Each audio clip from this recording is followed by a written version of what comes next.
Olá, seja bem-vindo a mais um podcast da Plugar Software. Nós estamos na PlugarCast e aqui nós somos uma empresa de software que traz prosperidade para as pessoas e para as empresas. Essa é a nossa missão, é o nosso legado. E nós temos um software de gestão que permite você, empreendedor, sair da operação, deixar de fazer aquelas coisas que faz corriqueiramente no dia a dia, para cuidar, ter o controle do negócio nas suas mãos. Então esse é o nosso software, a nossa missão, e se você precisa disso, está pensando nisso, é só plugar. Nós trazemos sempre aqui conteúdo de valor, nós trazemos conteúdo que possa, a você empreendedor, colaborador de empresa, dos nossos clientes, ou público em geral, trazer assuntos que realmente são referência, com pessoas que são referência no mercado. E não é diferente do dia de hoje. Nós temos um privilégio, uma alegria tremenda, eu e o Pablo aqui, a gente está vibrando com esse dia. Por quê? Porque nós temos aqui um privilégio de ter uma pessoa que é de longa caminhada, uma referência para a gente, é um ser iluminado que tem, assim, por onde passado, trazido uma mensagem de abundância, de frequência, de ambiência, que tem, assim, virado a chave para muita gente. Eu estou falando de Manuel Edésio. Manuel Edésio, vocês vão conhecer hoje, ele é fundador da ED Software, ele também é fundador da Confraria dos CEOs e agora, inclusive, é presidente. Olha só o nível desse cara que nós estamos trazendo aqui. Ele é presidente da ANCHAM. Acho que é assim que se pronuncia. É a Câmara do Comércio Brasil-Estados Unidos. Não é fraco, não. Nós estamos falando de um cara que tem uma história de vida, veio de Teresópolis, com uma história de superação, uma história de resiliência, uma história que transformou um menino do interior, que, né, tem toda a sua história ali de dedicação, mas transformou-se num homem de sucesso e que inspira e tem mentorado muita gente, auxiliado muita gente, muitas empresas a mudarem primeiramente as pessoas, o CPF, a mudar de vida, e com certeza ajuda também os CNPJs aí por onde passa, porque o sucesso, a abundância que ele prega acontece. Manuel Edésio, muito obrigado pela sua participação aqui, cara. A gente está muito feliz mesmo. Quero que você, então, depois dessa minha singela apresentação, que não é nada diante do que você possa aí dar umas boas-vindas aí pro pessoal. Primeiramente, queria agradecer a vocês, né? Agradecer pelo convite, muito honrado e muito grato. E você falou singela apresentação, não, na verdade você subiu o nível lá em cima, agora eu que fiquei com vergonha aqui. Que é isso, cara. Mas, assim, feliz demais. Honrados estamos nós. E acho que quando as pessoas nos apresentam, né, assim como vocês nos apresentam, é quando a gente começa a ter uma noção, acho que mais real do nível de percepção do que a gente gera, né? Porque às vezes a maneira que a gente, ou até se vê, ou até como leva o dia a dia, né? Tantas funções, tantas responsabilidades, né? A gente acaba sendo meio que natural no dia a dia, e quando vem alguém nos apresenta, né? E coloca as várias pecinhas do Lego, que é o que nos forma hoje, na verdade, né? A gente começa a ter uma noção melhor de como é que de fato vocês nos veem, como é que o mercado acaba nos vendo, né? Então, assim, só gratidão aí a vocês pelo convite, gratidão por estar aqui, e espero aqui poder contar do recado aqui, cara. Tô pronto. Aqui, se vocês mandarem, a gente responde. Então, a gente tem uma missão, assim, de... você, no caso, vai deixar aqui, né, quem está assistindo, vai ter aí acesso a todas as suas redes, ao seu material, a sua empresa, tudo. A gente vai pedir para você deixar tudo aqui. Então, as pessoas vão lá e vão te conhecer melhor. No seu Instagram mesmo tem lá acesso, né, a várias coisas, tem acesso à sua história, e a gente quer extrair aqui um pouco, né, um pouco daquilo que talvez na maioria dos podcasts, das entrevistas, não fazem, né, não perguntam. A gente quer extrair o máximo de você, porque a gente sabe que você tem tanto para entregar.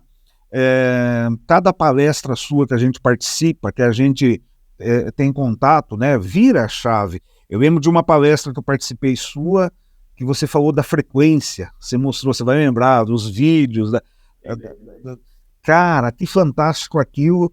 E eu acompanho você desde menino, né? A gente começou naquela empresa de compiladores lá, eu era instrutor também, a gente teve ali Verdade. bons Era tempos. garoto, né? Eu olho a foto lá de trás, né, cara? Você fala, rapaz, cara. Era garoto, era garoto mesmo, né? Quando a gente olha, né? Menino, E relembra, né? Ele vê hoje, você fala, rapaz, era menino mesmo. E aí, o pessoal que está nos assistindo, né, muitas vezes, Manuel, nós estamos falando de empresa de software, né? E você, no mundo da tecnologia, você é referência, você é uma inspiração, só que a gente sabe que você teve uma trajetória de muita resiliência, superação, dedicação. E as empresas, né? Nós aqui estamos numa empresa de software e nós atendemos os clientes que estão ali lutando no dia a dia para empreender. Então, eles abrem um negócio, abrem uma empresa e a tecnologia, ela serve daquele apoio para que tenha um ferramental para fazer a coisa funcionar e ele ter melhor gestão. A gente sabe que no começo não é assim, né?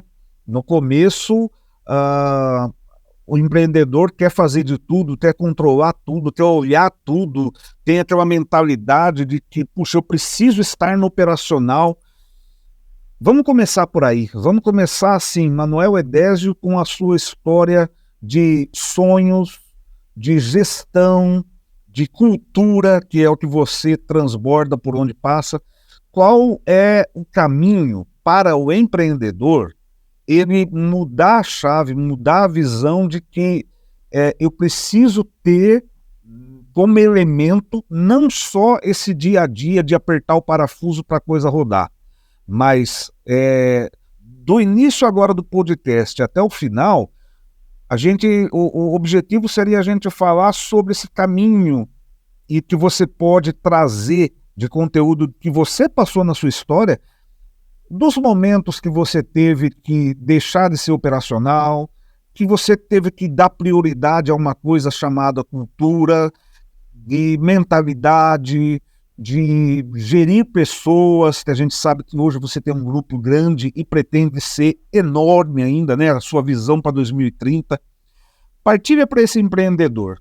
Qual é esse caminho, qual é essa jornada que ele vai ter que seguir aí? Só aqui acho que vai dar pano para manga, hein?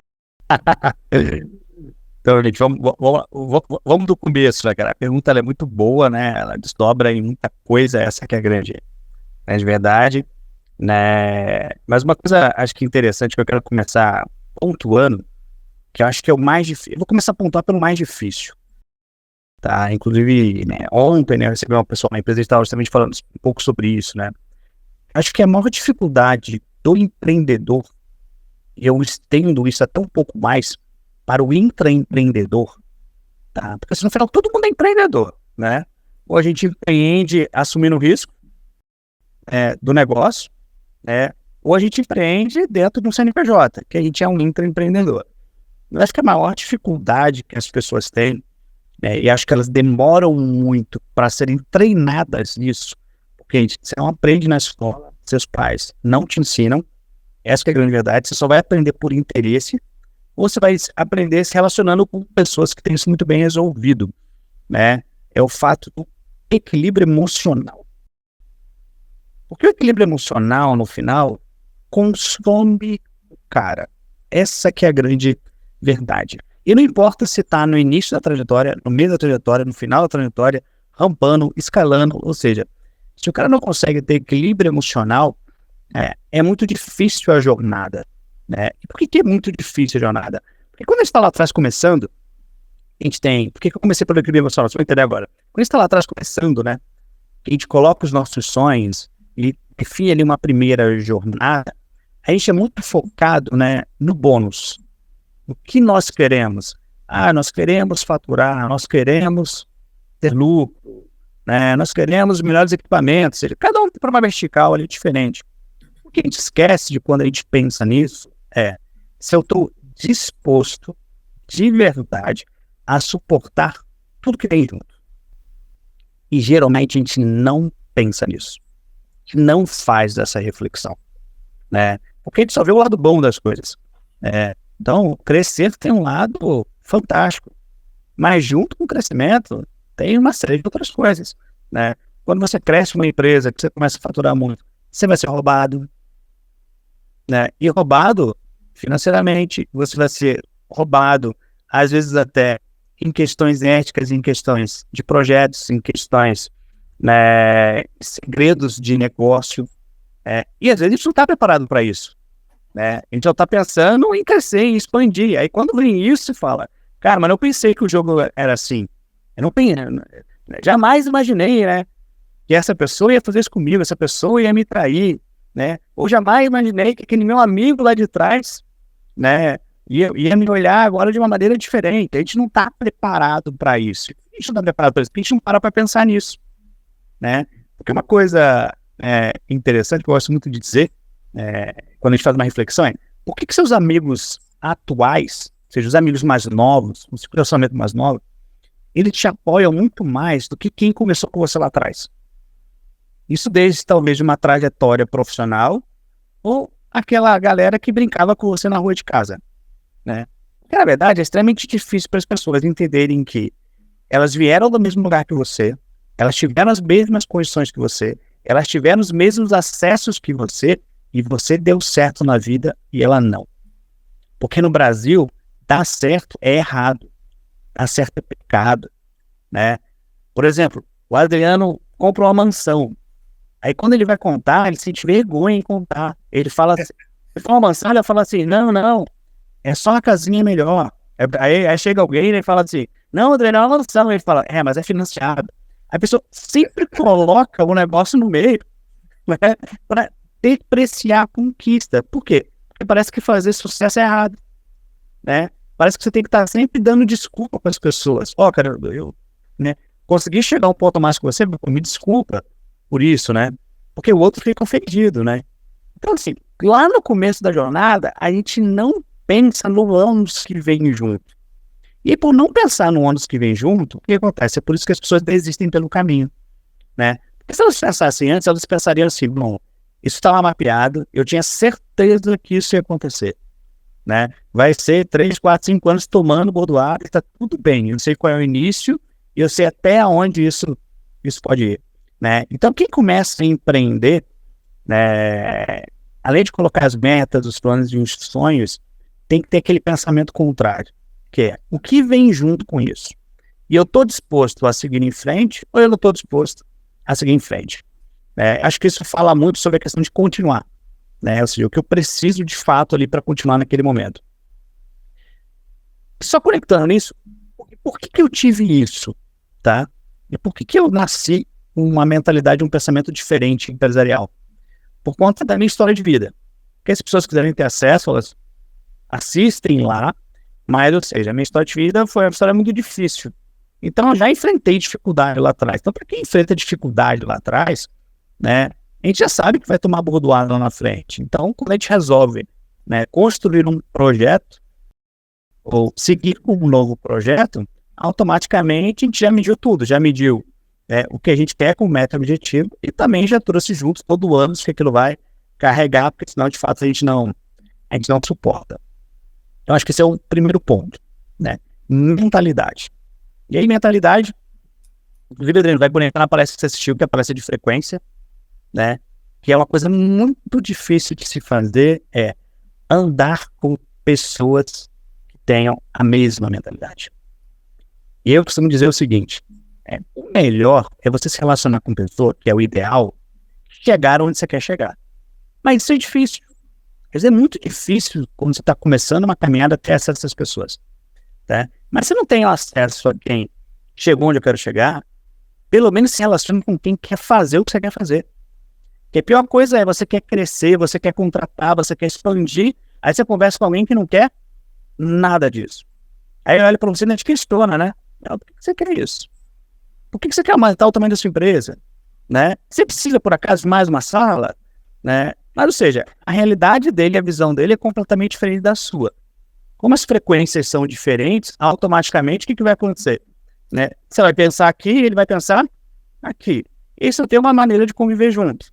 Né? Ou você convence ele a crescer, ou ele te convence a diminuir. E o que acontece na maioria das vezes, as pessoas nos convencem que os nossos sonhos são grandes demais e que nós não vamos realizá-los. E aí você acaba diminuindo ali a expectativa, né? Então, ou seja, se cercar de pessoas que pensem como você pensa, né? Que querem construir uma trajetória como você quer construir, faz toda a diferença no final. Porque parece um bando de louco conversando. Você fala que você quer empregar 100 e o cara fala, cara, eu quero empregar 200. Aí você fica com vergonha, fala, pô, então 100 eu quero. Eu vou aumentar o meu número, né? Gera um constrangimento ali, né? Que eu falo que de fato é um constrangimento positivo, né? Porque o ambiente, né? O ambiente transforma a gente. Quando a gente está no ambiente de pessoas positivas, a gente sai positivo. Se a gente está no ambiente de pessoa negativa, né, reclamando, a gente sai negativo, né? E é assim, de fato, que a coisa funciona. Então, modelar isso, né, e se cercar de pessoas boas e falar não para as pessoas que não conectam é extremamente difícil, né? Por quê? Geralmente você passa por uma transição de ciclo, que é aquelas pessoas que estão caminhando até ali com você e, sei lá, você, por exemplo, igual a gente que trabalhou, né, anos atrás na Bond, né? Então a gente era intraempreendedor e chega numa fase que você fala, eu vou empreender. Cara, quando você vai empreender, eu preciso me relacionar com gente que também quer empreender ou que já empreende. Porque você me relaciona com um intraempreendedor, né? A grande maioria deles naquele momento, ou seja, não quer dar esse passo, né? Então, o tipo de conversa que a gente vai ter, o tipo de papo que a gente vai ter, o tipo de desejo que a gente vai ter, ele vai ser completamente diferente, né? Então, isso muda de fato a realidade do jogo. A diferença, que é o que as pessoas não querem passar nesse caminho, é que a transição é um vale. E aí é uma solidão. Por quê? Você vai de um grupo de relacionamento extremamente presente, e às vezes naquele grupo você é o cara que eu falo que tem a atenção da mesa toda para você. Então, ou seja, você é a autoridade da mesa, isso é um grande problema, essa autoridade da mesa. E aí quando você vai fazer a transição, você passa por um vale. Por quê? Na verdade, eu saí de autoridade da mesa e quero subir para uma outra mesa, mas essa mesa eu não conheço ninguém.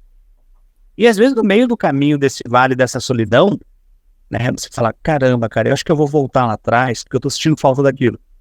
E aí você vai e volta lá atrás. E quando você volta lá atrás, você volta para ter aquele sentimento, né, gostoso do ego amaciado, né? Muitas vezes a pessoa precisa ter aquele ego massageado ali, daquelas pessoas que estão em volta, que olham para você e falam assim, caramba, Adriano, você já venceu na vida, cara. O que você quer mais? Deus, você já tem tudo. Isso é a pior coisa que uma pessoa possa falar, né? Porque a gente acha que a pessoa está falando aquilo, né, por uma reflexão de gratidão, mas na verdade não. É porque, ou seja, quem sonha constrange quem não sonha. Esse é o grande problema, né? E quem sonha muito constrange mais ainda as pessoas que não sonham. Então a tendência é o cara, tipo, só puxar para baixo. Tudo bem até aqui? Uau! Só para dar uma respirada. E pessoal que está assistindo, gente, ó, presta atenção. Não sei para vocês, mas você tem que pegar isso que o Manuel está falando e é muita reflexão. Porque o que você falou até agora, Manuel, não sei, né, Pablo? Será que acontece mesmo isso aí? Tá passando um filme aqui de todos os pontos, cara. Porque às vezes, assim, vamos falar, além da... Só colocar uma pimenta. E agora a gente vai chocar todo mundo do outro lado. O que as pessoas não entendem é só o seguinte: tecnologia no fim é só commodity. E pode falar, ponto faz. Quando você entende o jogo, você entende que é isso. Eu não entendia isso. Tá? Eu morri até com a minha tecnologia abraçada, se bobeasse. Tá? Quando você entende isso, né, a gente tem uma mudança de fato de mentalidade muito grande, cara. Porque olha, cara, além da nossa história, né, além de, por exemplo, o Pablo aqui lembrar também de todo esse filminho, eu estou imaginando aqui a pessoa que está lá do outro lado, está assistindo a gente agora, porque o que você falou, tem até um livro que eu vi do Ryan, que é O Ego é Seu Inimigo. Não sei se você já viu. Puta, esse livro é tanta bordoada, cara. Você tem... É aquela coisa, você lê o livro e toma um Dorflex. Porque você vai apanhando, apanhando, apanhando, apanhando. E isso que você falou é muito autoconhecimento. Porque, assim, a questão é que ouvindo parece tão óbvio, né, Manuel? Mas É a que é pessoa... óbvio, né? Que a gente não faz, né, cara? Mas o empreendedor, ele está ali, e esse autoconhecimento, você tocou aí no ponto do autoconhecimento, do controle emocional, que é, eu preciso, olha só, autoconhecimento, o controle emocional e o meu ego, que é aquela coisa assim, eu tendo, dependendo da ambiência, da mesa que eu estou vivendo, que é isso que você falou, se eu estou na mesa e eu sou o melhor, eu vou ter sempre comigo que eu estou certo. Eu não tenho ninguém do meu lado para fazer as perguntas que me provoquem, para fazer com que eu apanhe um pouco e veja, puxa, eu estou errado, eu posso estar errado. Eu acho que é um pouco disso, não é, Manuel? Assim, os empreendedores se fecharem numa ambiência, numa frequência, num posicionamento de ter assim, não, eu tenho razão. Que é aquilo, né? Eu costumo dizer o seguinte: o melhor networking que existe é o que silenciosamente constrange. É aquela mesa que você senta, você conversa, você ouve, mas você sai constrangido. E o constrangimento é mais ou menos assim: cara, eu achei que eu tava fazendo muito, putz, cara, eu tô atrasado, eu preciso acelerar, eu preciso fazer um pouco mais. E por quê? Porque fulano, ciclano já estão fazendo. Esses caras já foram para a próxima etapa, eles já internacionalizaram. É igual assim, a gente pega uma coisa simples, vai. Digamos que, eu não falo inglês. Aí você começa a relacionar com um grupo de amigos que todo mundo fala inglês. Cara, você fica constrangido, você fala, eu vou falar inglês agora também. Né? Não aceito sentar naquela mesa sem falar inglês. Ou, sei lá, você senta numa mesa que todo mundo é culto, tem o hábito de ler 5 livros por mês. Né? Cara, se você lê que não é ruim, porque o importante é fazer, né? Mas você já fica constrangido, você fala, cara, eu leio os caras estão lendo 5. Aí você senta numa mesa que ninguém lê. Aí você é o rei do negócio.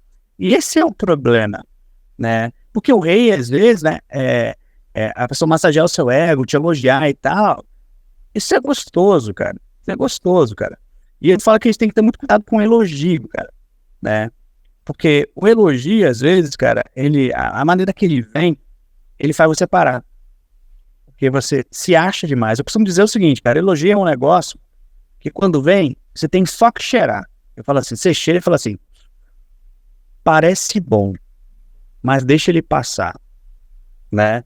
Porque às vezes ele faz você parar, ele faz você deixar de fazer o que você ia fazer, deixar de você acelerar, né? Porque ele sempre vem, cara, para massagear o ego, né? Ele sempre vem para falar que você tá fazendo muito bem uma coisa, e às vezes você quer ir para um estágio a mais, né? E ver que ele fala assim, cara, mas por que eu quero ir para o estágio a mais?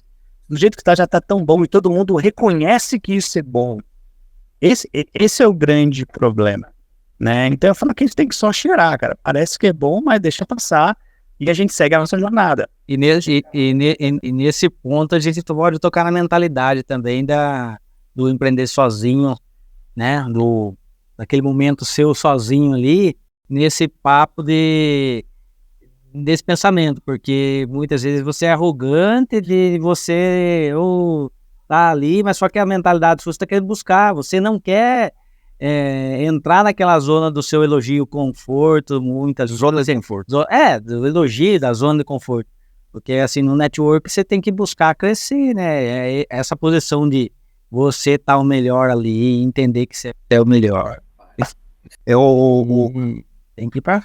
O Manuel vai continuar, mas Pablo, eu acho que é o seguinte, nesse ponto você que está escutando aí, você já tem que estar com um caderno e pensando assim, caramba, o Manuel está entregando coisa que ele entrega nas mentorias dele, eu não sou bobo, eu vou extrair coisa aqui que ele entrega nas mentorias de 300 mil reais.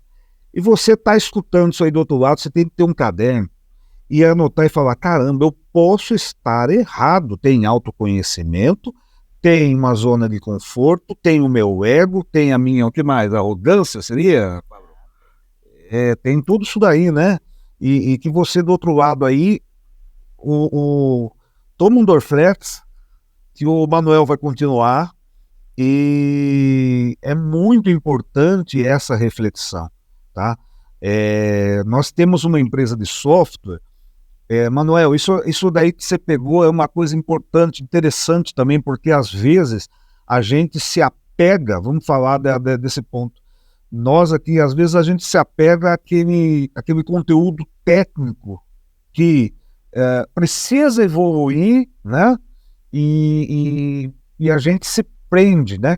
A Plugar nasceu com uma história assim, já nasceu há 13 anos, então vamos fazer aniversário, né?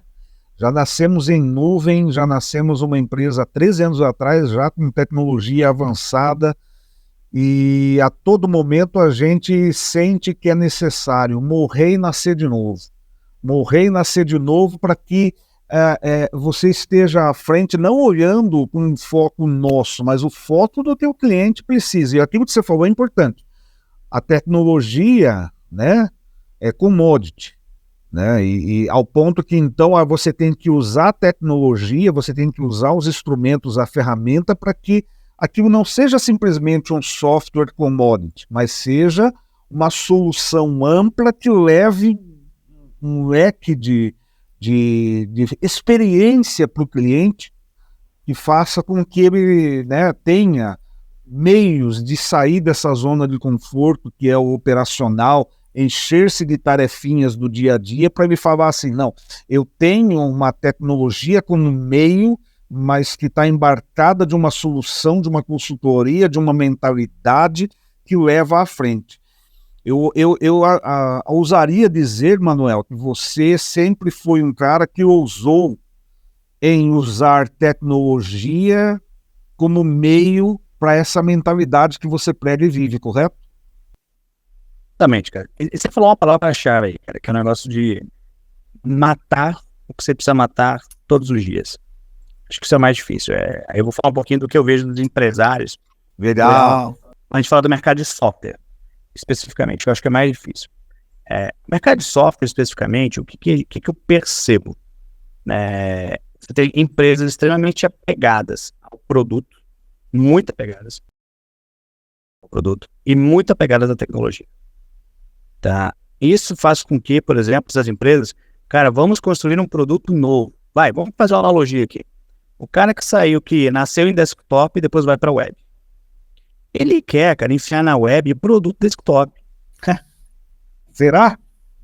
E ele não abre mão de nada. Não, porque se tem lá no meu produto, naquele meu cliente, ele vai sentir falta. Né? E aí, então, o que você percebe? O cara não está preocupado, né, na empresa. Essa é a grande verdade. Ele não está preocupado na empresa, ele está preocupado em manter o produto. Né? Por mais que aquilo não dê lucro. Né? Ele quer satisfazer o ego dele no sentido de toda a funcionalidade que tem no desktop vai para a web. Cara, não é assim que o mercado funciona. Né? Quando eu posiciono um produto no mercado, o que uma empresa quer é vender e dar lucro. E é isso que ela precisa fazer. Se eu tiver que matar o meu produto, construir um produto novo, e isso rebente e coloque lucro no meu bolso, cara, tanto faz o meu produto antigo, tanto faz a minha carteira de produtos antiga, né? Porque, ou seja, a empresa é feita para dar lucro. Essa que é a grande verdade. E eu percebo os empresários nessa trajetória, empresas querendo levar esse passado, fazendo uma transição sempre dele. O cara quer pegar o passado lá de trás do desktop e quer fazer a transição para o web. Aí ele vai para o web, faz a transição no aplicativo. É igual... Vou falar uma piadinha aqui simples, mas não é uma piada, por exemplo, real. Né? Quando você pega um cara que, por exemplo, vende ideias que você cria um aplicativo, né? E, por exemplo, a gente tem muito cliente que não é software house. E, cara, cliente de software house é um grande problema pra gente. Por quê? Você não consegue quebrar o paradigma dos caras. Tem um cara que brigou uma vez comigo, que queria que o aplicativo tivesse um botão sair, cara. Mas, ó, não é... Cara, quer sair? Rola pra cima, mata o aplicativo. Mas isso é igual o Ctrl Alt Del. Então, olha só que interessante. Né? O cara fica pegado numa funcionalidade de produto. Ele não está preocupado com o que a geração está usando, ele não está preocupado com a tendência de mercado, né, e que tipo de barreiras estão sendo quebradas. De fato, ele não está preocupado se a empresa dele vai dar lucro ou não. O que ele quer é satisfazer o produto. Sabe por quê? Na maioria das vezes, esses empresários de software, eles botaram a mão para criar o produto. E quando eles botam a mão para criar o produto, é igual aqueles carros antigos, que a pessoa compra e casa com carro, e depois não quer vender de jeito nenhum. Aí é a mesma coisa. Como ele que construiu o produto, primeiro, tudo para ele tá ruim, tudo que faz tá ruim, tudo que faz, falta. Isso não é bom, isso não é forte. Sempre tem uma desculpa, né? Sempre tem uma desculpa. Mas por quê? Existe um apego pessoal. E o apego pessoal faz o cara não ganhar dinheiro, o apego pessoal faz o cara não inovar. E o apego pessoal, né, vai fazer aquilo que vocês colocaram aqui na mesa. A gente vai falar aquilo, já sobre isso. Vai fazer com que o cara não saia nunca do operacional. Entende? Sabe por quê? Porque tudo que todo mundo faz tá ruim. Tudo que todo mundo faz não é bom. Tudo que todo mundo faz não é rápido o suficiente como ele faria, né? Porque ele não consegue ter uma visão e estratégia de gestão. Essa que é a verdade. Então, o apego, muitas vezes, né, faz com que a gente faça isso, né? E aí é o que impede muito crescimento. Isso impede o crescimento de muitas empresas. Então, assim, muitas empresas de software que eu converso, todos têm o mesmo problema. Os caras não desapegam. Não desapegam do produto, não desapegam da estratégia, não desapegam da tecnologia, não desapegam de nada. Eu falo, querido, eu sei que vocês queriam ganhar dinheiro e botar dinheiro no bolso. Mas não é isso. E o mercado é assim. O mercado, quando a gente fala de mercado de business, mercado de negócio, né, Brasil, Estados Unidos ou Europa, né, que inclusive está posicionado lá, a gente tem uma empresa na Europa, cara, no final é produto que gera lucro. Essa que é a grande verdade. E na verdade, o que você falou aí, né, Pablo, acho que se aplica a todo tipo de empresa, porque você citou aí a empresa de software, que é um exemplo, mas o que a gente mais vê é o empreendedor que está ali cuidando de todas as coisas. Acho que se compara a isso que você falou da empresa de software, se prender uma tecnologia, é o empreendedor que está ali cuidando do negócio, ele está no caixa, ele está controlando o estoque, e aí para ele, na verdade, a gente encontra muito isso, Manuel. Isso daí eu sei que você já tem experiência. Ele quer um software, muitas vezes, para tirar nota, para imprimir um relatório, para imprimir um romaneio, mas ele só enxerga que a tecnologia é isso. São botões e telas que vão... Ele não tem e é com isso que a gente se preocupa, né, Pablo? De trazer uma solução e uma expertise de que, olha, você vai usar a tecnologia, mas ela tem o objetivo de impulsionar a sua prosperidade. Cara, só essa frase, o que muda de mentalidade, de tudo isso que você está falando, Manuel, e eu até acho que te cortei, porque você ia continuar o raciocínio, mas você... Mas você ia continuar aí e tá batendo em muita coisa que vai tocando na parte de tecnologia, vai tocando na parte de software, vai tocando na parte de gestão, vai tocando no operacional, que é o que você estava falando aí. Por quê? Porque a gente enxerga que onde o software é bem utilizado, com uma mentalidade empreendedora, com uma mentalidade... Cara, não tem como dar errado, né? Agora, eu imagino você com a ED Software, que é uma fábrica de software.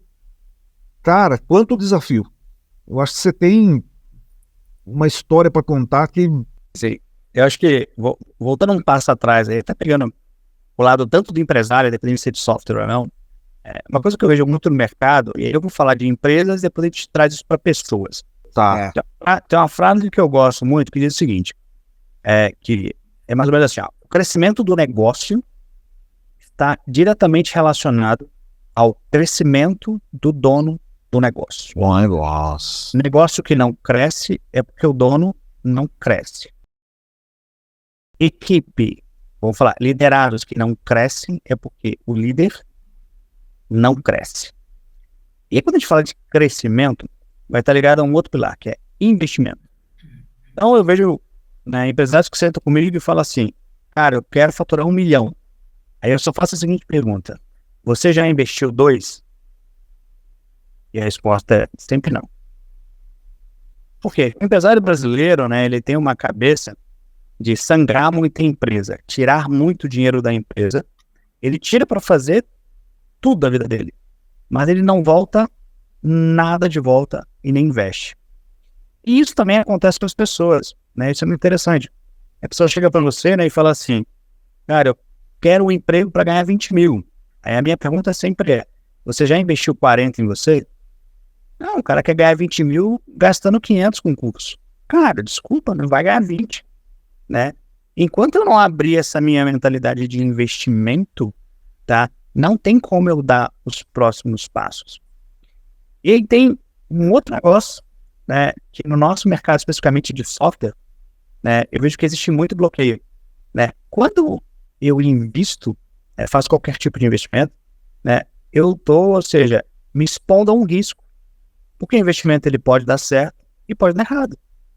E aí as pessoas quando perdem uma parte ou perdem um investimento, né, isso gera um bloqueio emocional, gera um bloqueio mental, né? E tem uma frase que eu gosto muito que diz o seguinte, que para ganhar é preciso perder. Porque se eu não assumir, né, que eu posso perder para poder ganhar lá na frente, né, eu nunca faço nada, eu nunca invisto, eu nunca dou o próximo passo. Eu fico literalmente travado. Né? Então, de prática, tem muita dificuldade de investir. Né? Investir em tecnologia, investir num software, investir em um ERP, né? Eles têm muita dificuldade, né, em relação a isso. E aí eu entro num outro ponto, que quando você pega um mercado que existe essa dificuldade, que o público-alvo é assim, o que você precisa fazer você precisa gerar a demanda no mercado. Que é uma coisa que ninguém está disposto a fazer. As pessoas têm que pegar uma demanda que já existe, mas ninguém quer criar a demanda. Né? E você pode criar a demanda estimulando através de uma série de outros projetos. Né? Essa que é a grande verdade. Né? Então, todo mundo, né, tá no que a gente chama de mar vermelho, porque todo mundo surfa demandas já pré-existentes. E tentam achar lacunas ali, onde alguém falha. Esse cara falha aqui, nós vamos atender isso aqui. Esse cara falha ali, nós vamos atender isso aqui. Mas ninguém quer chegar e criar o mercado. Né? Criar algo novo no mercado, e, ou seja, surfar a onda de fato. E depois vai vir todo mundo atrás. É um trabalho difícil de fazer. É um trabalho de planejamento, é um trabalho de estudo, é um trabalho que se põe muito dinheiro para ser feito. Né? E geralmente o empresário, cara, ele quer pegar o dinheiro para comprar um carro, para comprar uma casa, para comprar um apartamento, para pagar a faculdade dos filhos, mas na empresa, cara, ele investe em zero. Essa que é a verdade. O que ele chama de investimento não é investimento. Pagar custo fixo não é investimento. Né? Investimento, ou seja, é investir para crescer. Né?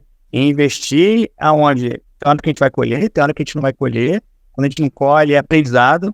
A gente aprende como não fazer. Né? Então, existe uma dificuldade muito grande no mercado de entender isso. Mas ela começa na pessoa. Né? Porque, ou seja, as próprias pessoas têm dificuldade de investir nelas mesmas. Ou seja, o cara bota lá 30 mil em pirâmide financeira, mas não tem coragem de pagar uma especialização de 10. Né? E isso é muito louco, cara. Não quer não quer, por exemplo, investir no software da empresa. Ele quer simplesmente aquele que emite nota e solta o cupom, mas ele não quer automatizar. A gente encontra muito isso, Manuel. Automatizar processo, tirar pessoas, às vezes no operacional, fazendo coisas ali assim absurdas, sabe? De controle braçal, e sendo que tem um ferramental que possibilita toda essa nobreza, né, aproveitar a nobreza do tempo para criar, para crescer, para desenvolver novas coisas, novos processos. E eu imagino, Manuel, que você... Mostra aí o caderninho aí pro Manuel, Pabrão. Cultura organizacional, cara, nós estamos aqui no... Então, eu tô suspeito a dizer que, diante de tudo isso que você está falando, em um momento você teve aí um desafio que existe essa palavra, cultura, que molda um ambiente com valores, com processos, com tudo aquilo que faz com que essa mesa, essa equipe, essa gestão aconteça de forma a tornar esse sonho possível. Então, assim, o empreendedor que nós estamos falando, que está aqui né, escutando toda essa quantidade de valor absurdo que você está entregando aqui, que dá já aí uma boa reflexão, talvez no operacional não enxergue o que é isso. Eu queria que você colocasse para a gente, o Pablo aqui é o cara da cultura aqui da empresa, e aí eu queria que você debatesse com ele aqui em que momento isso foi assim, sabe, crucial, que você percebeu assim, poxa, isso fez diferença para a Edesoft, e você, empreendedor que está escutando, como de repente inserir esse elemento, né? Quais foram os desafios? Excelente pergunta, cara. Excelente pergunta. E assim, na Edesoft tem uma característica interessante, né? Porque assim, hoje se fala muito de cultura organizacional, né? Assim como fala-se de ESG, se fala de uma série de outras coisas, né? Isso já entendeu o motivo de eu fazer essa colocação. Na Edesoft, cara, eu tinha cultura antes de saber que era cultura. E aí você vai entender o porquê disso agora. Eu sou um cara que eu sempre preguei muito sobre liderança. Liderança é um tema que eu sou apaixonado, né? E a liderança que eu prego, né, especificamente, é a liderança seguidora, que é a liderança de Jesus, que hoje arrumaram vários termos no mercado para ela. Liderança humanizada, tem um monte de termos de marketing relacionado a isso, né? Mas, simplificando, eu sempre liderei pelo exemplo. Esse é o meu modelo de liderança. Então, ou seja, desde o meu primeiro colaborador, tá? Tudo que eu dizia para ele fazer, ele me via fazendo, tá? Então, por ele me ver fazendo, ele tinha vontade e desejo de fazer. E eu sempre tive valores éticos muito fortes, né? Porque eu entendo que, assim, cara, no mundo empresarial, né, a ética, né, a lealdade, né, principalmente quando a gente fala de times de líderes, time de diretores, né, é um negócio que tem que andar muito junto, né? Então, eu sempre treinei o meu time pessoalmente, o meu time, né? E eu sempre liderei pelo exemplo. Inclusive, na época que eu ainda botava a mão no código-fonte, né? Os caras podiam estar com o problema que fosse, cara. Eu sentava do lado, no meio do time, né? E mostrava pro cara qual era o problema. E aí o cara falou assim, uau, ele sabe realmente resolver, né? E aí o cara sentia vontade de fazer aquilo com os liderados dele. Então, assim, meus liderados nunca viam chamar a atenção de ninguém em público, né? Meus liderados sempre me viu conciliando pessoas, né? Então, por exemplo, tanto que em vários projetos que eu já entrei de clientes, né, quem sempre assumia a comunicação entre todas as empresas era eu, fábrica de software. Por quê? Eu sempre era o cara conciliador.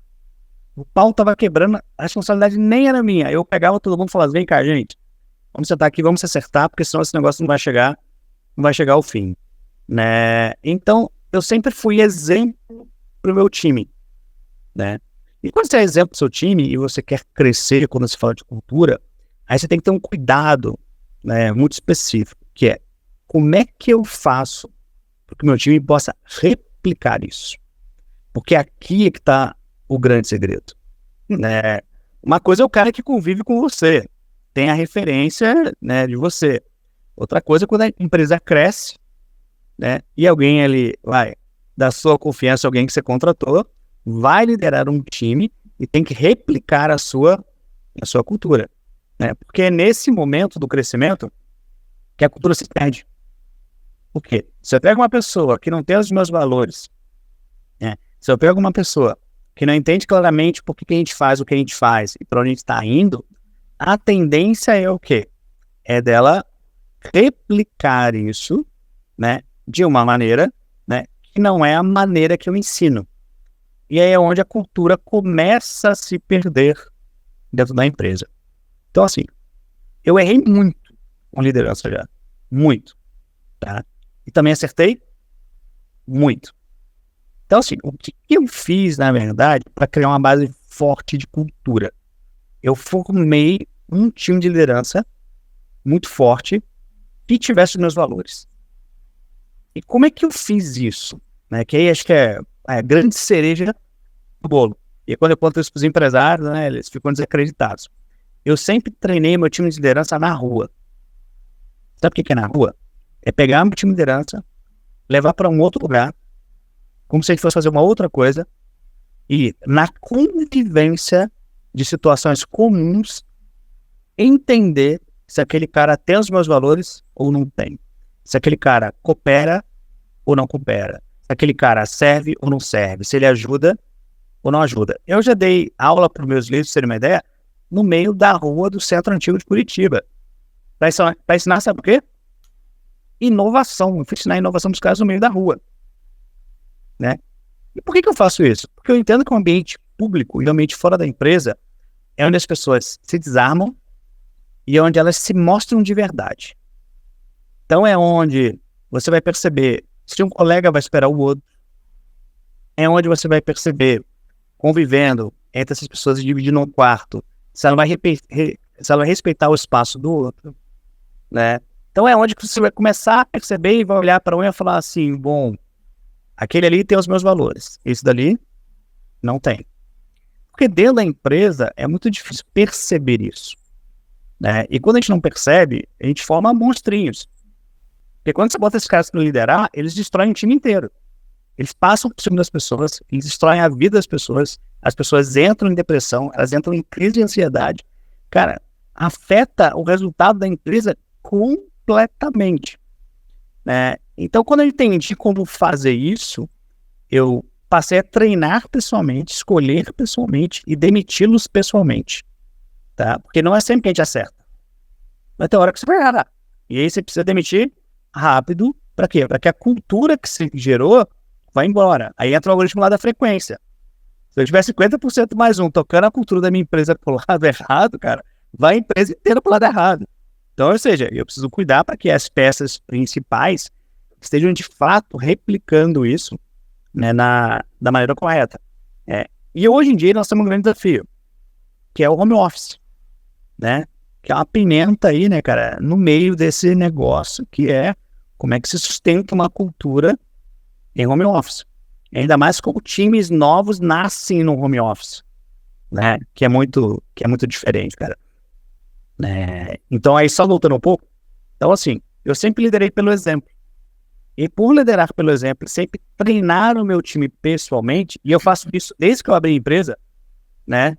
Na hora que eu vi aquela palavra cultura, eu fui entender que eu já tinha uma cultura, né? Internamente, né? E aí, ou seja, foi ao contrário, né? Cara, deixa eu ver o que falam mais sobre isso daqui, né? Para colocar as coisas na caixinha certa, para que a gente possa potencializar de fato isso ainda mais, cara. Muito legal. Muito legal, hein, Manuel? Acho que você fez assim todas as perguntas, já engatou todas as perguntas que eu tenho que fazer, já fez. É o momento, os erros, todos.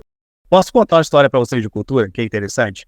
Só para vocês poderem entender um pouco da lógica. Eles pensam assim, cara, mas como assim você treina na rua? O que você faz? Por exemplo, 2 vezes por ano eu faço imersão com o meu time de liderança. E as imersões são fora da empresa. A gente viaja. Os caras ganham como se fosse férias. Porque cada hora a gente vai num lugar diferente, cara. A gente já fez na Argentina, a gente já fez em Porto Seguro, a gente já fez em Curitiba, a gente já fez no Rio, a gente já fez em Gramado, Campo, cara, todo lugar que você imaginar. Mas tem um caso interessante, né?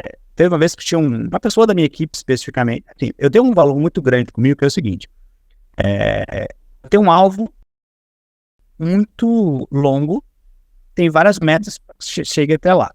Né? Então, ou seja, isso vai levar a empresa para um outro patamar. Quando você leva a empresa para um outro patamar, as pessoas que estão junto com você ali de mão dadas são as pessoas que lá na frente vão obter os cargos de diretoria, vice-presidência e por aí vai. E uma coisa que eu tenho comigo sempre é o seguinte: eu entendo que essas pessoas que vão ter acesso a cargos elevadíssimos e a bônus elevadíssimos têm que ter um bom coração. O que é um bom coração? Tá? Tem que ser pessoas que, assim como eu, são apaixonadas em potencializar outras pessoas. Por que eu entendo isso? Porque eu não quero potencializar gente, né, que vai multiplicar coisa ruim. Eu quero potencializar gente que vai multiplicar coisa boa. Pilar de liderança é uma coisa que você tem controle. Pilar operacional, nem tanto. Porque às vezes no operacional você fala assim, cara, esse cara não tem um valor que eu tenho, mas faz o trabalho direito. Então, você vai aceitar ali na boa, porque quando o time cresce, você precisa de muita gente, são coisas que são toleráveis, né? E especificamente no meu time, eu tinha uma pessoa que ela tinha muita dificuldade de fazer algo pelos outros. Então, imagina, eu tô treinando um líder que ele tem dificuldade de fazer algo pelo outro. Isso é um grande problema. Por quê? Ele gosta que faz para ele, mas pro outro ele não gosta de fazer. E aí, na prática, cara, eu provoquei meu time inteiro, né? E foi numa cena real, e foi tudo preparado para que isso acontecesse. E depois eu separei eles para conversar, que foi mais ou menos assim, só para vocês entenderem. Todos foram para um hotel no Rio de Janeiro, que é um hotel, inclusive, de um amigo pessoal meu, que é o Rodrigo Alvite, lá do H Niterói. E esse hotel tem uma vista fantástica. Então tem aqueles quartos que tem a vista, né, cara? Que não é nem vista pro mar, cara, é vista para a Bahia, que é mais bonito que o mar, né? E o que eu fiz? Coloquei todos no mesmo andar, tá? E peguei todos os quartos de frente pro mar. Só que a pessoa tinha aquele coração, né, que não fazia pelos outros. O que eu fiz com ela? Eu peguei o último quarto, ou seja, quase a não possibilidade de ter a vista. Foi interessante que eles subiram juntos, né? Eles subiram juntos. Eu preparei isso tudo e rotulei quais eram os quartos. E quando eles saíram do elevador, o bate-papo entre a liderança foi mais ou menos assim: cara, será que meu quarto tem vista ou não tem? Sabe aquele papo que, será que o meu é melhor que o seu? Né? E eles foram caminhando junto no corredor, e os quartos foram aparecendo. Ah, aqui é o meu. Abre aí, vê como é que é seu quarto, né? E essa pessoa que tinha esse problema, né? Lembra que eu botei ele no último quarto? O que aconteceu? Conforme os líderes iam acessando os quartos, a fisionomia desse cara ia mudando. Vai vendo? Né? Ia mudando. Né? Ao ponto de quem estava com ele fazer a seguinte pergunta, né? Cara, você acha o quê? Que o nosso é de frente também pro mar ou não é? E ele falou assim: nós estamos no pior quarto. Agora, cara, quando chegou no último quarto da ponta, não dava para saber como é que era a vista. E eles abriram o quarto, e também o quarto também tinha vista, né? Mas ele se transformou da saída do elevador até chegar no quarto dele, né? E eu tinha falado: subam, acertem os quartos e desce que a gente vai começar. Aí quando chegou todo mundo lá embaixo no restaurante, eu falei: o que aconteceu lá em cima? Eles: como assim? Eu falei: não, vamos lá, eu sei que vocês têm uma história para contar. Porque eu projetei aquilo, né, de propósito, né? E aí eles se abriram e foram falando, né? E aí eu falei para eles assim: vocês sabem que quarto que eu tô? Aí vem aquilo assim: cara, você tá na suíte presidencial. Eu falei: não, eu tô nos quartos do fundo sem vista. Sabe por quê? Porque quando você lidera, o que você precisa entender é: o líder desce do palco pro liderado subir. É assim que funciona. Isso é liderança, né? Se você não tiver o coração pleno para fazer isso, cara, você não consegue formatar uma liderança forte. Sabe por quê? Você sempre vai querer o melhor para você. Você nunca vai abrir mão do melhor que você tem para colocar alguém para usufruir. Porque, ou seja, você vai sempre falar assim: não, mas o melhor é meu, o melhor quarto é meu, a melhor comida é minha, a melhor mesa é minha, e tudo de ruim para os liderados. E na verdade é o contrário, cara. Na verdade ele sai do palco para o liderado brilhar. Então eu ensino isso para eles e provoco eles na prática em relação a isso e deixo claro, do tipo: ó, quando vocês estiverem aqui com os liderados de vocês, o quarto do fundo é de vocês, o quarto da frente é dos liderados. Da mesma maneira que eu estou fazendo para vocês, vocês têm que fazer para o time de vocês. Só que isso você tem que treinar na prática. Porque é muito fácil entrar numa sala e falar isso, todo mundo fala que vai fazer, tá? Agora, na vida real, não adianta, cara. A expressão corporal do cara entrega, né? Ele não consegue fingir. Essa que é a grande verdade. E aí, onde você percebe os grandes problemas que você tem na sua equipe. Uau! Que beleza, hein, Paulo? Não, é fantástico essa história dele. Eu escutei essa história do Manuel lá no HD. E é fantástico essa reflexão que essas pessoas devem ter passado na cabeça delas até chegar ao quarto. E olha, é pra gente que tá nessa posição, eu busco, né, desde um bom tempo aí que eu busco pessoas que têm esses pensamentos assim, pra gente dar uma modelada, né, pra gente ver como que eles estão fazendo, o jeito que pensam, porque eu sempre busco isso aí também, né? Então nós temos os erros nossos, os erros enormes, mas a gente busca ter os nossos acertos também, né? E aí, essa é uma das histórias e esse processo de cultura, nós estamos vivendo muito isso, estudando muito como a gente fortalecer a nossa cultura. E aí tem feito muito trabalho, muito estudo aí. Essa parte, nós somos o implícito na história. É a intencionalidade, né? Intencionalidade. O Manuel teve uma intencionalidade e foi... e dessas intenções você vai tirando as lições, né? Claro, exatamente. Tem que provocar, né, cara? Eu falo que quer conhecer seu time de uma maneira fácil? Cara, aluga uma casa de Airbnb, bota todo mundo junto pra conviver uma semana. Rapidinho você descobre, cara. Quem coopera e quem não coopera. É muito fácil, gente. É muito fácil, porque, ó, vida real não tem como esconder, cara. Não tem como. Tem aquele cara que vai ficar 2 horas no banho, não vai liberar o banheiro pros outros. Vai ter aquele que vai só querer comer, não vai querer lavar a louça. E, cara, isso reflete no trabalho. Essa que é a grande verdade. Então, pelas pequenas coisas do dia a dia, é onde você começa a perceber, na verdade, quem que tá na sua equipe. Tem uma coisa que o Marx fala muito, que traz com a gente assim, a hora que você vira as costas, o que fazem? E aí, tipo assim, essa é a cultura, né? Como que tá a sua empresa depois que você vira as costas? E aí, o que estão fazendo? Então, isso aí é o que a gente vive monitorando, né? Então, assim, amanhã, o pessoal que está na liderança, saber que é essa aí, que o Márcio comentou, né? Eles vão ser os diretores, vão ser o vice-presidente. Muitas vezes eles nem estão pensando no... que a gente já está pensando nisso. E aí vem todo um trabalho que a gente fica medindo esses comportamentos, todos nesses cenários, e de fato, isso tudo é o processo cultural da organização, né? Eu estou pensando, né, em você que está aí do outro lado escutando, né? Puxa vida, né? Quanta coisa a implementar. E isso é fantástico, porque o que o Manuel está falando sobre o exemplo, a gente sentiu, né, Pablo, que com a cultura sendo implementada, nós vamos nos policiando também cada vez mais, a gente vai tentando cada dia mais ser esse exemplo, as pessoas vão entendendo que elas estão respirando esses valores, né, Manuel? E eu acho que você, nesse ponto, é assim uma referência. Por quê? Porque acho que assim, você entregou tanta coisa aqui, agora deixa eu partir para aquele ponto que é o seguinte: sua empresa é uma empresa que nós vimos crescer, nós vimos assim ser referência como não tem como não ter uma boa gestão de cultura, de processos, de pessoas e crescer como você cresceu.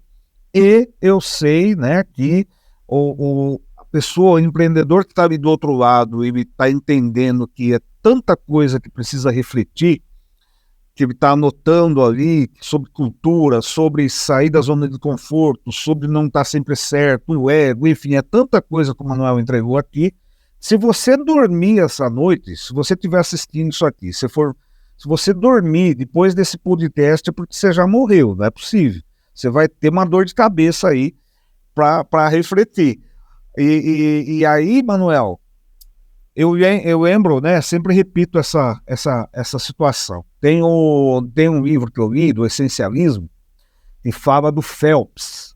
O Phelps, 2 anos antes do campeonato, ele treina e visualiza todos os dias aquela que vai ser a prova que vai dar a vitória para ele.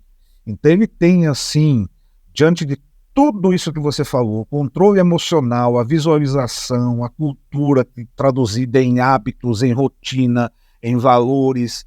E aí quando chega depois de 2 anos, ele chega naquela prova, parece fácil. Você olhando fala, caramba, é muito fácil, porque ele faz parecer fácil. E eu sei que o Manuel Edésio está fazendo um treino desse. Eu sei que o Manuel Edésio está fazendo um treino, e que esse treino não é de 2 anos, mas é para 2030.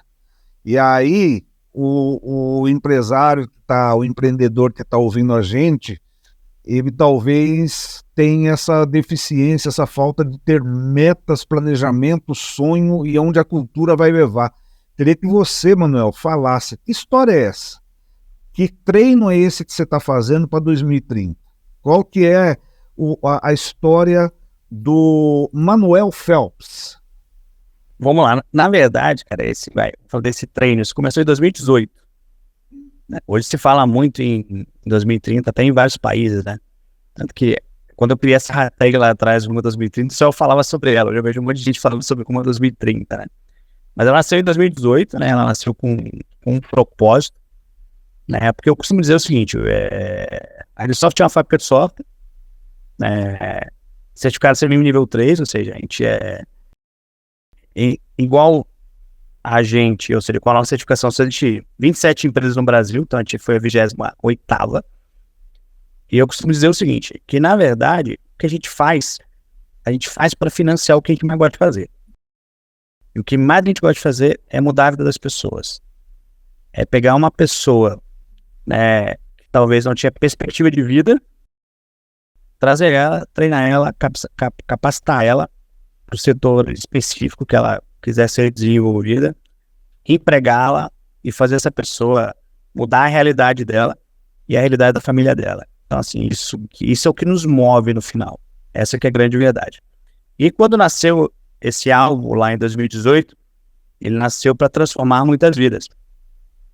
Porque, na verdade, eu não queria apenas ter uma meta financeira, uma meta de faturamento. Porque faturamento por faturamento e lucro, cara, no final você descobre que o dinheiro é o que mais tem no mercado.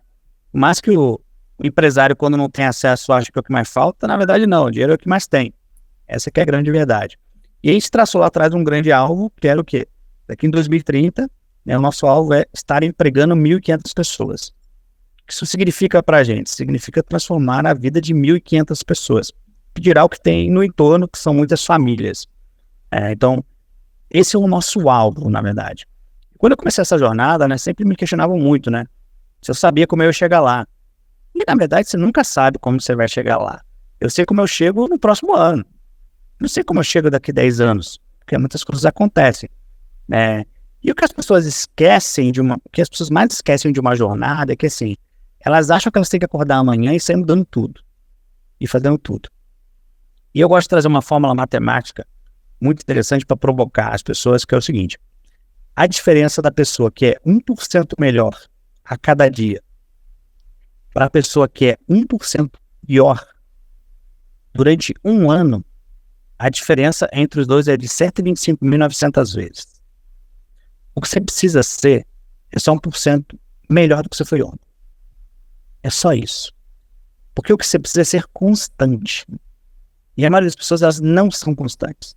Elas vão acordar amanhã, vão dar um gás, vão acelerar e depois não vão fazer mais nada. E não adianta. Você tem que fazer pouco, mas fazer todo dia.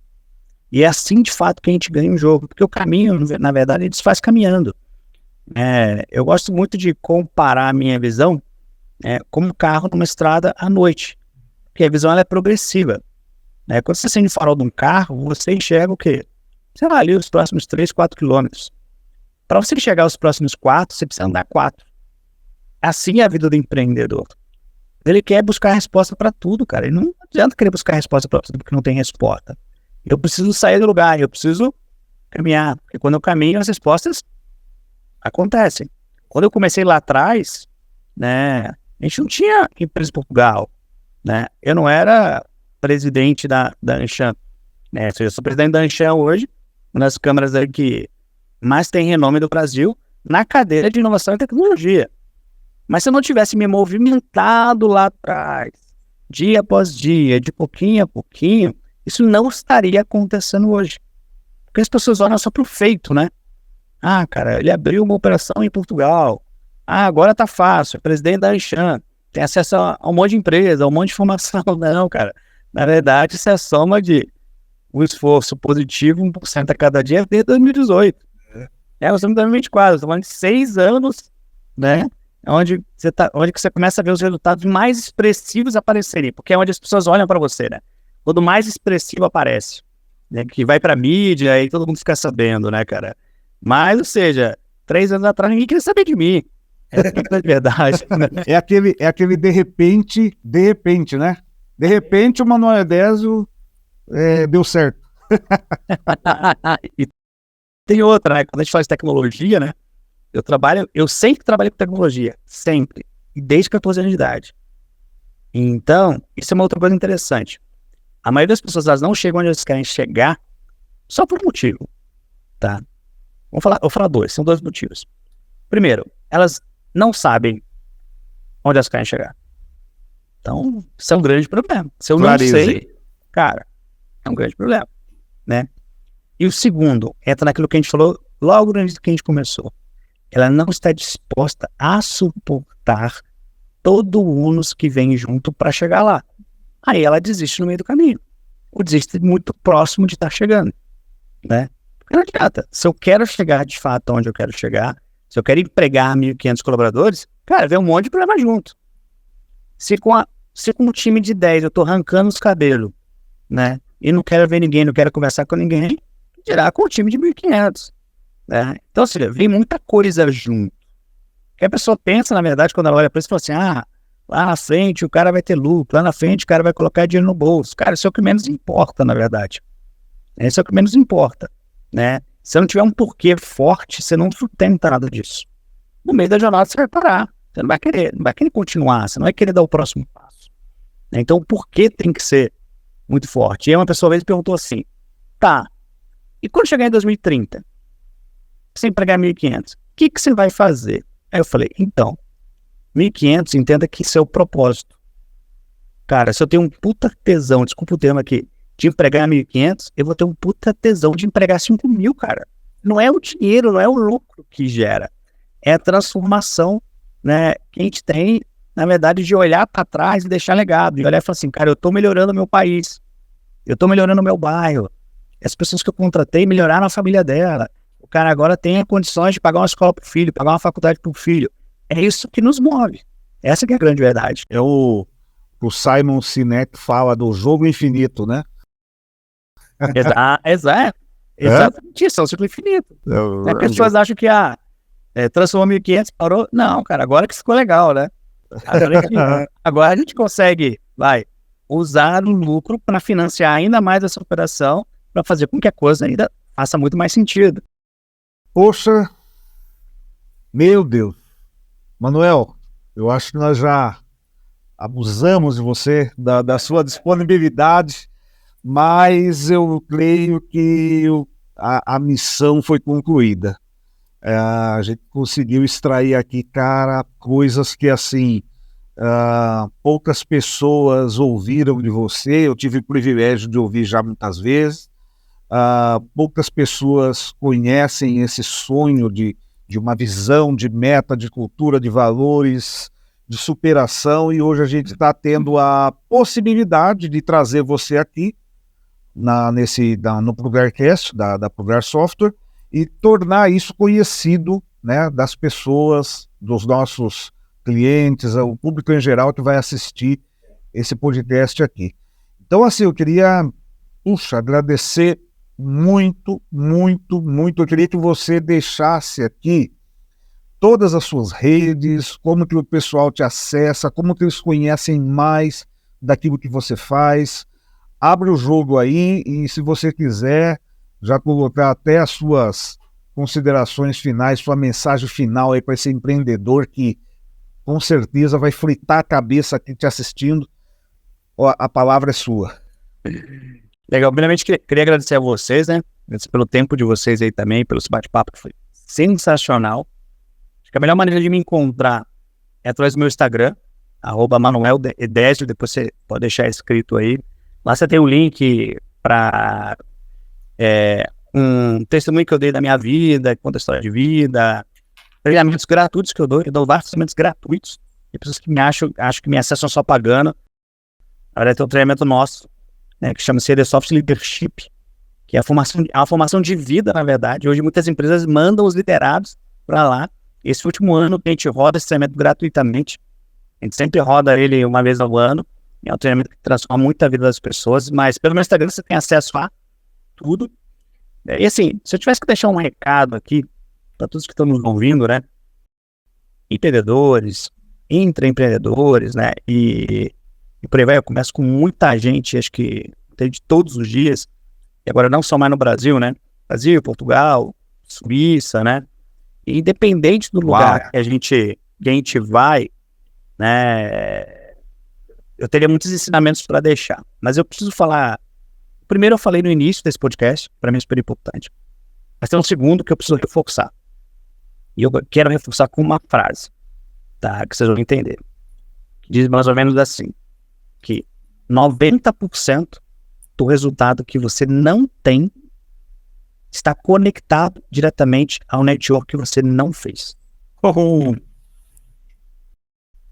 seja, a maior parte do resultado que você não tem hoje, tá, ele está na mão ou através das pessoas que você ainda não se conectou. Eu só cheguei até a presidência da Anshan, o Comitê de Tecnologia e Inovação, o network. Eu só cheguei em Portugal, o network. Eu só cheguei na Suíça, o network. Eu tive o prazer de almoçar uma vez com a Bíblia Diniz durante 2 horas. Né? No ano passado. Como é que eu consegui? Network. Né? E aí é onde que, de fato, você percebe o quanto isso é importante. Né? A gente fica ali dentro da nossa bolha, dentro do nosso ciclo que a gente estava falando, né? E deixa de se conectar com o mundo aí fora. Né? E esse mundo aí fora está disposto a abrir uma série de portas e oportunidades, na verdade, para vocês. Mas a gente tem que estar disposto, né, de fato, a isso. E network, na verdade, é o que me trouxe aonde eu estou hoje. Network que mudou a minha vida e tem mudado a vida da minha empresa. São, de fato, as conexões que a gente tem gerado. Né? Então, se tivesse que dar um conselho para todas as pessoas, entendam isso. Entendam que network é uma conta corrente. Né? Você precisa depositar sempre.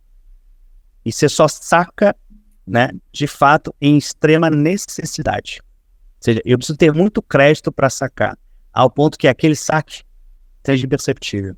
Porque o que mais pessoas fazem é o quê? Eu quero me conectar com alguém para pedir X, eu quero me conectar com alguém para pedir Y. E, cara, network não é isso. Network é fazer pelo outro e fazer sempre. Porque lá na frente, se você precisar de alguma coisa, né, você pode sacar. Né? E aí é onde, pra gente finalizar, eu uso uma outra frase, que a maioria das pessoas não entendem, né, o que ela significa, que eu costumo dizer o seguinte: network vale mais que dinheiro.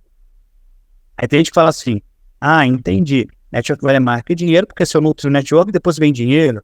Falando, não, é que network resolve problemas, muitas vezes, que não tem dinheiro.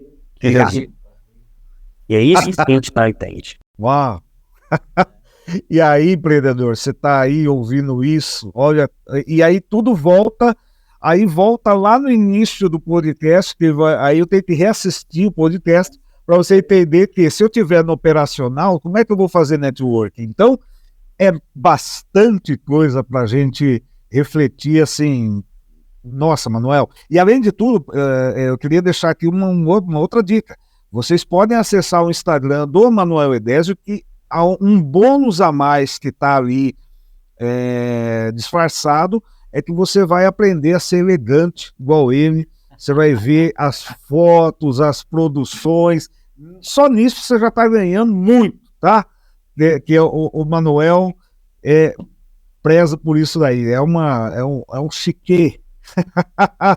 Cara, muito obrigado, Manuel. Muito obrigado mesmo. Eu acho que não tem como os negócios, as coisas permanecerem como estão depois de alguém ouvir tudo isso daí que você trouxe pra gente. A minha alegria, né, Pablo? Acho que a sua também, é a gente poder estar disponibilizando um conteúdo desse, um networking desse para todo mundo aí, tá? Então, nós vamos passar tudo para você depois aí, para você também disponibilizar para sua rede aí, mas a gente está muito feliz mesmo. A gente está doido para soltar isso aqui já, tá? Manuel, muito obrigado aí, é uma honra em tê-lo você aí conosco. Assim, é um momento da nossa empresa aí que é um sonho para nós aí ter pessoas desse calibre aí conosco. Muito obrigado, muito honrado. Agradecer a vocês novamente, né? E aí, pegando até o comentário do Adriano, né, que ele falou, né? Fala, você tá vendo o Manuel, que você é uma pessoa chique lá. Mas tem uma coisa interessante que eu falo sobre isso. Falo, inclusive, no meu treinamento, na minha mentoria, que na minha mentoria a gente fala bastante sobre isso. Eu costumo dizer o seguinte, o que as pessoas não entendem, né, e nunca vão ter a resposta de quantas portas elas fecharam pela imagem errada. Exato. As pessoas acham que se vestir bem custa caro. Eu falo que se vestir mal é que custa, né? Muito mais. Se você soubesse quantas pessoas, né, você deixou de atrair, né, pelo fato de ter uma simples imagem de posicionamento coerente com o que você quer fazer, né, você enfiaria a cara no buraco agora e correria lá para trás. Essa que é a questão. E só para fechar esse tema, né, a gente botar uma pimenta nisso daí, que eu acho bem interessante, essa analogia, né? Eu costumo dizer sempre o seguinte, um grande problema dos empreendedores é não entender a diferença entre custo e investimento. E eu costumo dizer o seguinte, isso existe uma variação gigante de empreendedor para empreendedor. Eu costumo dizer assim, cara, o que é investimento manual? Investimento manual é todo dinheiro que traz dinheiro. Cara, investir bem, traz dinheiro ou não? Se traz, é investimento, não é custo. Né? Ter um bom equipamento, traz dinheiro ou não traz dinheiro? Vai ter pessoas que trazem dinheiro, vai ter pessoas que não trazem dinheiro. E para a gente não entender isso, ou não fazer a leitura certa, muitas vezes a gente acha que uma série de coisas é besteira, é supérfluo, que não precisa, mas quando você se questiona sobre isso, você fala, cara, isso não é custo, isso de fato é investimento. Legal. Valeu. Pessoal, ficamos por aqui, né, Pablo? E aí, nossos clientes, colaboradores, clientes dos nossos clientes, funcionários, todo o público em geral aí, espero que você reflita muito depois desse conteúdo, e é assim que a gente trabalha, é isso que a gente faz, trazer conteúdo de valor com pessoas como essa aí, como Manuel Edésio, para motivar, inspirar e transformar a nossa mentalidade. Um abraço. Valeu, gente. Obrigado.